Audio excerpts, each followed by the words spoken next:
चल माइक बंद कर। अस्सलाम वालेकुम। अभी हम रिस्ट्रिक्शन मैपिंग करेंगे। रिस्ट्रिक्शन मैपिंग क्या होता है? Restriction map is a description of restriction endonuclease cleavage site within a piece of DNA. ठीक है कि एक एंडोन्यूक्लियस है वो डीएनए के ऊपर कहाँ पे कट लगाएगा और उसको हम एंडोन्यूक्लियस क्या रिस्ट्रिक्शन मैप कहते हैं।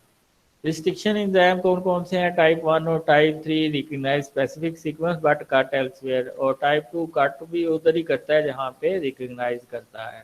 ठीक है, तो हमें हमारे पास एक मैप होना चाहिए कि ये जो डीएनए है ये कहाँ पे कट लगाता है, तो इसको हम इन यहाँ पे यूज़ कर सकते हैं। ठीक है, और इसमें मोस्टली हम कंप्यूटर की हेल्प लगते हैं। वो कंप्यूटर का जो टूल है नैब कटर V2, उससे हम रिस्ट्रिक्शन मैपिंग करते हैं। इसमें रिस्ट्रिक्शन मैपिंग कैसे होती है कि आप के पास एक ऑपरेटिंग फ्रेम की सीक्वेंस है और उसको आप पुट करते हैं नैब कटर के अंदर और उसको सबमिट करवा देते हैं। ठीक है, या आप ब्राउज करके सीक्वेंस को ले सकते हैं, या अगर आप जीन बैंक से लेना चाहते हैं तो वो ले सकते हैं।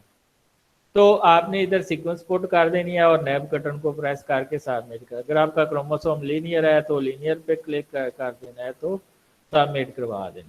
ठीक है, सबमिट करवाने के बाद आपके पास जो रिजल्ट आएगा, ठीक है, लेट्स सपोज कि आपने 100 माइनस का reading frame, open reading frame जो है वो किया हुआ है,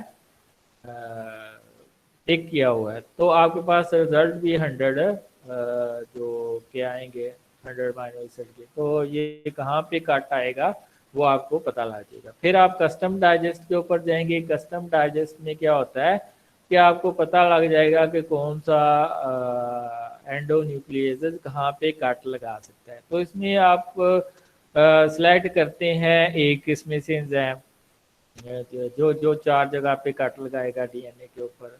मसलन आपने PCC1 को सिलेक्ट किया है, कस्टम डाइजेस्ट किया है। कस्टम डाइजेस्ट का मतलब है कि आप खुद से सिलेक्ट करते हैं कि आपने कौन से एंजाइम सिलेक्ट करने हैं अपनी रिसर्च के अंदर।